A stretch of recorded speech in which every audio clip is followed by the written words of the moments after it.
आज मैं आप सभी के साथ विजडम ऑफ सोल्स इस पुस्तक से एक कहानी जो कि डॉक्टर माइकल न्यूटन के स्टूडेंट्स के द्वारा जो पास्ट लाइफ रिग्रेशन किया गया उसमें सामने आई है वो शेयर करने जा रही हूँ।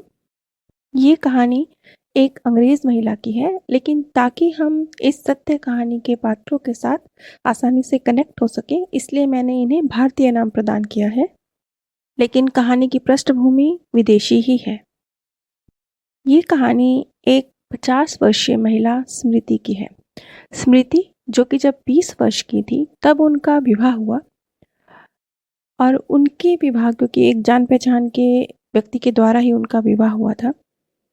वो कहती हैं कि मेरे विवाह के 30 वर्ष बहुत अच्छे आनंदपूर्ण गुजरे, लेकिन शादी के लगभग 28-29 साल बाद जब उनके पति का स्वर्गवास हो गया तब स्मृति जी के लिए ये सदमा सहन करना बहुत मुश्किल था। शादी के इन 28 वर्षों में स्मृति का अपने पति के साथ बहुत गहरा एक नाता बिल्ड हो गया था और उनकी कोई संतान भी नहीं थी। वो दोनों अकेले ही थे, तो जीवन बहुत अच्छी तरह से गुजर रहा था, प्रेम से गुजर रहा था। लेकिन ऑल ऑफ सडन जब उनके हस्बैंड की मृत्यु हुई तब ये सदमा स्मृति के लिए बहुत भारी था।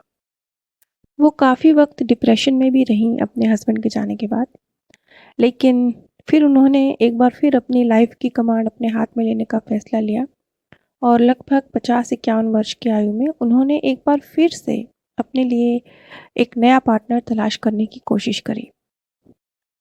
और जैसा कि विदेशी कल्चर है तो उनके जीवन में बहुत से व्यक्ति आए भी, लेकिन वो कहती हैं कि मैं किसी के भी साथ मतलब मैं हर किसी पर डाउट करती थी और कि सबके साथ में वो वाइब्स महसूस करने की कोशिश करती थी जैसा कनेक्शन मेरे हस्बैंड के साथ रहा, और वो नहीं हो पाता था।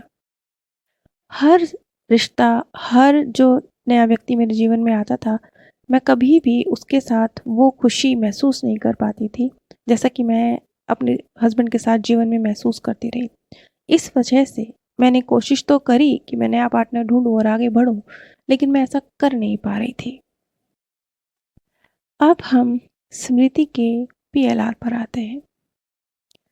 स्मृति अपने आप को 18वीं शताब्दी में जोनाथन नाम के एक 16 वर्षीय युवक के रूप में देखती हैं।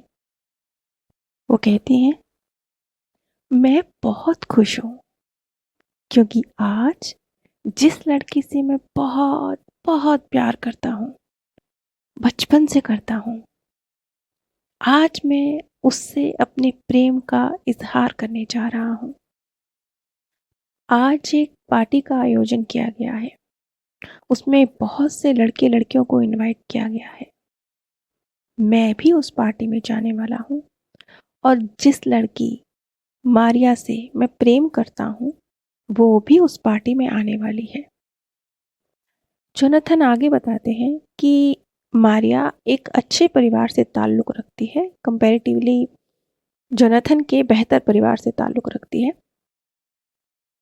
दूसरी तरफ जोनाथन की फैमिली जानती है, उनके मम्मी पापा को पता है कि वो मारिया से प्यार करते हैं, लेकिन वो इस चीज़ को सपोर्ट नहीं करते। इसके भी 2 रीज़न हैं।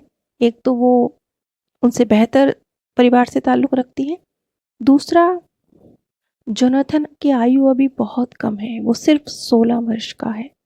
तो इतनी छोटी उम्र में जबकि वो सेटल भी नहीं है, उन्हें लगता है कि ये एक टीनेज का बचकाना सा प्रेम है, तो वो इस चीज़ को प्रोत्साहन नहीं देते।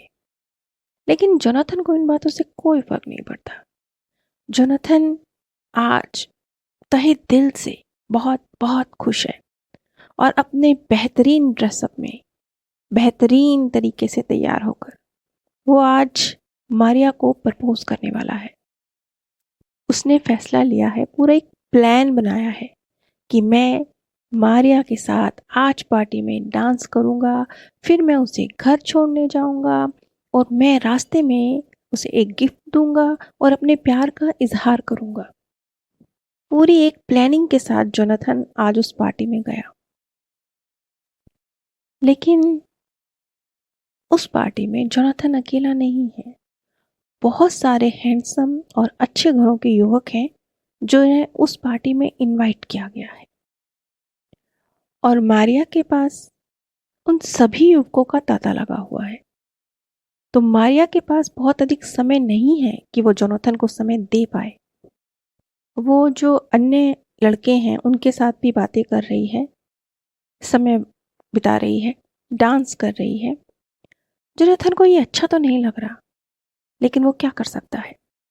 उसने कहा चलो कोई बात नहीं, पार्टी खत्म होने के बाद मैं मारिया को घर छोड़ने जाऊंगा, तब मैं उससे अपने प्रेम का इजहार करूंगा।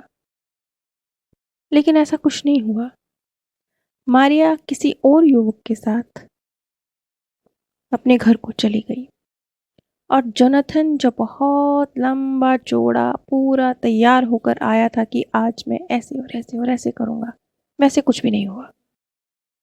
कुल मिला के इस बर्थ में जोनाथन जो मारिया से बहुत प्रेम करता था, वो प्रेम परवान नहीं चढ़ा।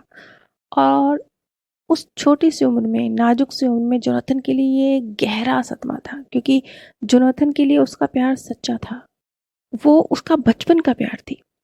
खैर, वक्त गुजरता गया। लगभग 25 वर्ष की आयु में जोनाथन की शादी एक दूसरी लड़की से, जिसे आप अरेंज मैरिज कह सकते हैं, इस तरह से हुई। जोनाथन तब भी मारिया को भुला तो नहीं पाया था, लेकिन उसने अपने आप को काम में झोंक दिया था और समझ लिया था कि अब मुझे जीवन में आगे बढ़ना होगा। और उसने अपनी शादी को, जो कि बहुत उसका वो खुश भी नहीं था इस शादी से बहुत ज़्यादा, एक गहरा लगाव और प्रेम लेकिन फिर भी अच्छा था, तो उसने इस रिश्ते को अपनी शादी के निभाया और एक सही जीवन जिया।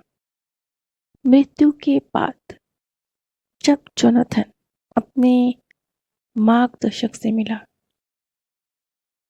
तब उसके लिए, क्योंकि एक व्यक्ति के लिए अलग अलग चीज महत्वपूर्ण हो सकती है, जोनाथन के लिए मारिया बहुत महत्वपूर्ण थी। तो मारिया को ना हासिल कर सकना, ये टीस तो उसके मन में थी ना, हमेशा से थी। तो उसने अपनी मार्गदर्शक को जब ये बताया कि मेरे साथ ऐसा क्यों हुआ, तब उसके मार्गदर्शक ने कहा कि खुशी और संतोष के बीच एक फर्क है। मारिया तुम्हारी खुशी थी, खुशी क्षण भंगुर होती है, लेकिन संतोष वो परमानेंट होता है। तुम्हें जोनाथन के इस जीवन में भी संतोष के महत्व को समझना था, जो कि तुम पूरी तरह से नहीं कर पाए, क्योंकि पूरा ही जीवन तुम्हें एक टीस रही है अपना पसंदीदा पार्टनर ना पा सकने की। अब आगे बढ़ते हुए तुम्हारे इस नए जीवन में भी तुम्हारे लिए यही लाइफ लेसन होगा कि तुम संतोष और खुशी के बीच के फर्क को महसूस कर सको, और खुशी कैसे संतोष में डेवलप होती है, परिवर्तित होती है और परमानेंट होती है, इस चीज को पहचान सको। अब हम स्मृति के इस जीवन पर आते हैं। स्मृति जो कि पास्ट बर्थ में जोनाथन थी, और उसने एक तरफा प्यार वाला जीवन जिया था, लेकिन उसकी 30 पूरी उम्र रही। इस बर्थ में इसके अपोजिट स्मृति पूरी तरह से वैसे तो अकेली रही, क्योंकि उनकी संतान नहीं थी, लेकिन अपने पति के साथ उन्होंने खुशी को, संतोष को, सबको एक्सपीरियंस किया था। और अब नए रिश्ते में भी वो उसी चीज की तलाश में थी। लेकिन अब उसे समझ में आ रहा था कि जिस चीज को वो हासिल करने की कोशिश कर रही है, उसे वो इस तरीके से नहीं मिलेगी, बल्कि उसे हर सिचुएशन में, हर स्थिति में कहाँ पर अपने माइंड को एक पॉइंट पर आके संतोष प्रदान करना है, वो सीखना पड़ेगा। स्मृति को ये सीखना होगा कि जो नए पार्टनर वो तलाश कर रही है, जो कि एक पूरा अपना जीवन 50 वर्ष की उसकी आयु है, तो जो उनके पार्टनर होंगे वो भी 50-55 वर्ष की आयु के होंगे, तो वो भी एक अपना पूरा जीवन जी के आए हैं। उनके साथ तुम परफेक्टली उन्हें अपने जैसा बना लोगे, उन्हें परिवर्तित कर लोगे, ऐसा नहीं होगा। तुम्हें किस तरीके से उनके साथ आगे बढ़ते हुए संतोष की भावना को अपने अंदर डेवलप करना है, और साथ में एक साथ को हासिल करना है, और तुम्हें खुशी और संतोष के बीच के फर्क को समझना है। क्योंकि अगर तुम ऐसे पार्टनर की तलाश में हो जो बिल्कुल वैसा हो जैसे तुम चाहते हो, तो वो एक क्षणभंगुर खुशी होगी, क्योंकि वैसा तुझे या किसी को भी नहीं मिलता। तो ये चीज समझनी होगी कि खुशी को कैसे संतोष में कन्वर्ट करना है, एक टेम्परेरी चीज को परमानेंट में कन्वर्ट करना है। क्योंकि जब आप संतोष को डेवलप करना सीखेंगे तो ये लाइफ की एक घटना थोड़े है। लाइफ में तो पता नहीं कितने उतार चढ़ाव, कहाँ कहाँ कौन कौन सी घटनाएं घटेंगी और क्या कुछ आएगा। लेकिन ये हुनर अगर सीख लिया कि परिस्थिति में जो बेहतर, जो मैक्सिमम, जो अच्छे से अच्छा हो सकता था वो आपने किया, आप संतुष्ट हैं। अब आगे बढ़ते हुए इस चीज़ को समझते हुए कि हर चीज़ कंट्रोल में नहीं होती, बहुत कुछ हमारे सीखने और समझने के लिए है, और ये भी एक सबक है कि आपने परिस्थितियों में मैक्सिमम अच्छा करके एक संतोष को अपने अंदर डेवलप किया। बस अब आगे बढ़िए। खुशी हर जगह नहीं मिलेगी क्योंकि वो क्षण भंगुर है, संतोष परमानेंट है। अब जब स्मृति को ये चीज़ें समझ में आने लगी तो स्मृति ने बहुत जल्दी अपने लिए, उनके जीवन में एक नया पार्टनर आया और उन्होंने इस चीज़ को एक्सेप्ट किया कि हाँ, मुझे अपने पुराने पार्टनर की झलक इसमें नहीं देखनी है। और आज वो एक अच्छे, खुशगवार, उन्होंने दूसरी शादी कर लिया और वो उनके साथ एक अच्छा जीवन जी रही हैं। आप सभी पर परमात्म सौंदर्य, प्रेम और आनंद सदैव बरसता रहे। आप सभी दिव्य परम धाम में स्थान प्राप्त करें। आज मैं आप सभी के साथ